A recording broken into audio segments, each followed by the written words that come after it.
Welcome everyone. Verbal reasoning এর আজকে আমরা শিখব অ্যানালজি।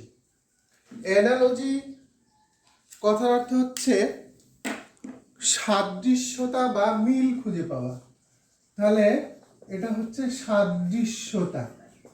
কিরকম মিল খুঁজে পাওয়া? এখানে দেখো কয়েকটা পদ বা টার্ম রয়েছে। এখানে প্রথম পদের সাথে দ্বিতীয় পদের যে সম্পর্ক, এই দুটো যেভাবে রিলেটেড, আমরা তাহলে তৃতীয় পদের সাথে তার পরের পদ চতুর্থ পদের কি সম্পর্ক, মানে চতুর্থ পদটা এর সাথে রিলেটেড হয়ে কি হতে পারে সেটা আমাদের খুঁজে বের করতে হবে। তাহলে প্রথম পদ যেভাবে সম্পর্কিত হয়ে দ্বিতীয় পদ এসেছে, তাহলে তৃতীয় পদ থেকে চতুর্থ পদটা আমাদের, ফোর্থ টার্মটা আমাদের খুঁজে বের করতে হবে।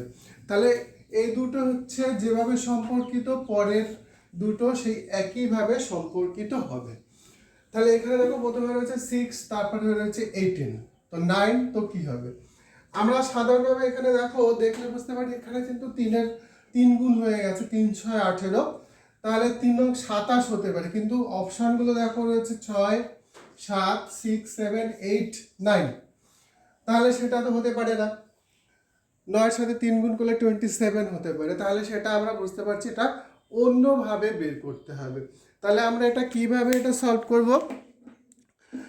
আমরা যদি এই 6-এর স্কোয়ার করি কত হয়? 36। এই 36-এর 3 এবং 6 গুণ করে দিলাম, 18 বা 18 পেলাম। তাহলে ঠিক একইভাবে আমরা কি করব? 9-এর স্কোয়ার করব, কত হয়? 81। তাহলে 81-এর 8 আর 1 আমরা গুণ করে দিলাম, তাহলে কত হচ্ছে? 8। তাহলে আমরা এই যে চতুর্থ পদ, সেখানে তাহলে আমরা কি পেলাম? চতুর্থ পদে বসবে হচ্ছে 8, এখানে 8 বসবে, অপশন সি।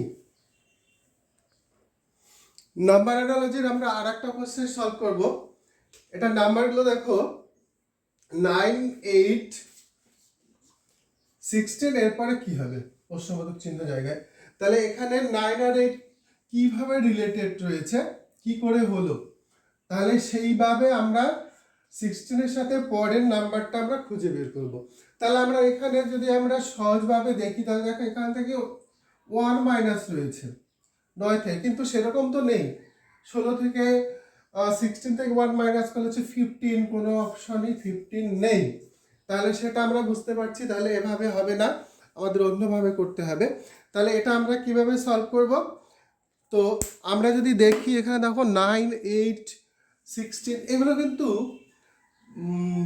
স্কোয়ার এবং কিউব সংখ্যা রয়েছে। তো এখানে 9, আমরা 9 কি লিখতে পারি? তাহলে হচ্ছে 9 হচ্ছে 3 স্কয়ার। 8 8 তাহলে কি হচ্ছে না, 8 থেকে যদি আমরা 3 থেকে 1 মাইনাস করি, কত হয়? 2। এর যদি কিউব করে দিই তাহলে আমরা 8 পাই। 16 হচ্ছে 4 স্কয়ার। তাহলে আমরা এর পরেরটা কি পাবো? তাহলে আমরা কি করব না, 4 মাইনাস 1 করে তার কিউব করে দেব, তাহলে কত হচ্ছে? 27। তাহলে আমরা যে মিসিং নাম্বারটা হবে, তাহলে সেটা হচ্ছে 27, অপশন এ। তাহলে আমরা 27 পেলাম।